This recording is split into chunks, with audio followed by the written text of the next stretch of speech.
Thématique aujourd'hui, la physiothérapie, encore une fois en compagnie de Stéphane Fournier, physiothérapeute et propriétaire d'Accès Physio. Toujours en forme?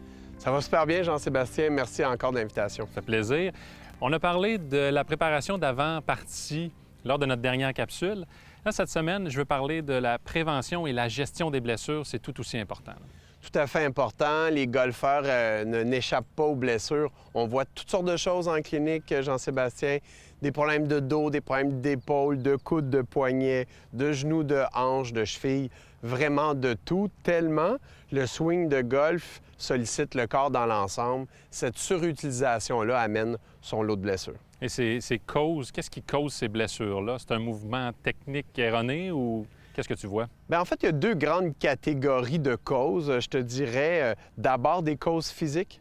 Pour bien exécuter tout ce que ça prend techniquement, ça prend souplesse, ça prend de la souplesse, ça prend de la force, du contrôle, ça prend de l'équilibre, une qualité de mouvement.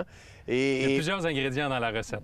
Et les erreurs techniques. Fait que oui, le physique doit être capable de faire le technique, mais dans l'exécution de ce complexe mouvement de golf, son lot de blessures. Et c'est quoi les conseils venant d'un physio pour justement la gestion des blessures ou pour éviter justement les blessures? Mais je pense que la première chose à dire aux gens, que j'ai envie de dire aux gens, c'est de ne pas trop attendre pour consulter son physiothérapeute. Les gens, que ce soit à l'extérieur ou au golf, se présentent avec des blessures qui sont là depuis des mois. Et plus tu attends, Jean-Sébastien, plus éventuellement tu vas compenser, tu vas tricher, ça va affecter ta performance, aggraver ta blessure, et là, tu vas moins jouer au golf si tu es blessé.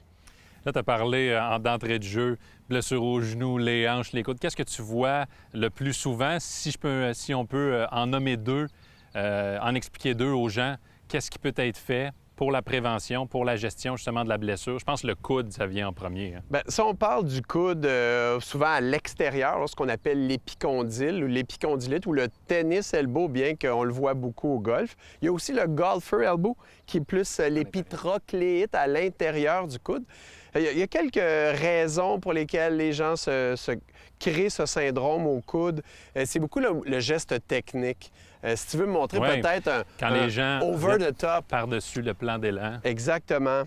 À la place d'être bien allongé, sortent over the top, au-dessus de la région là, ciblée pour un bon élan, et vont taper par terre, souvent ouvrir les coudes puis taper. Le fameux chicken wing, comme on appelle en anglais. Exactement. Quand les gens voient un divo qui est trop épais, qui n'est pas en avant de la balle, ça montre bien. Fait que ce qu'on peut conseiller aux gens pour minimiser les impacts des problèmes de coude, c'est peut-être de rapprocher un peu la balle.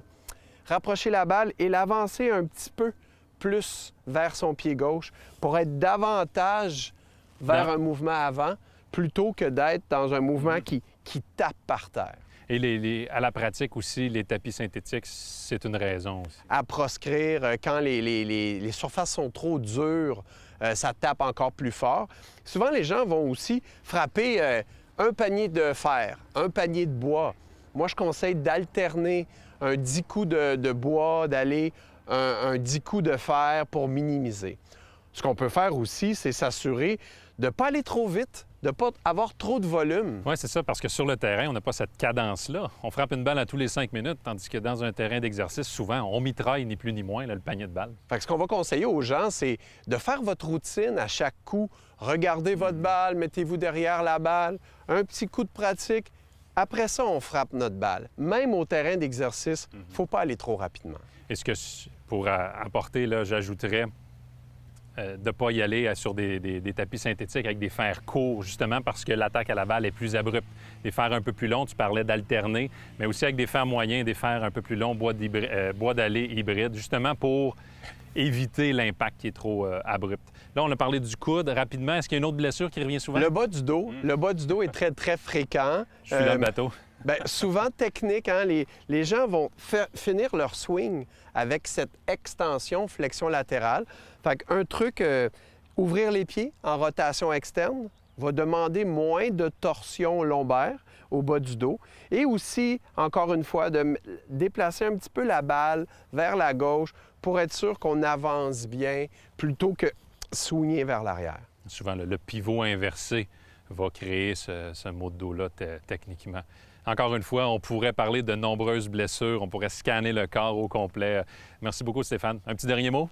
Bien, plaisir. Moi, je pense que l'instructeur de golf, qui est l'expert technique, travaille en collaboration avec le physiothérapeute, qui est l'expert biomécanique.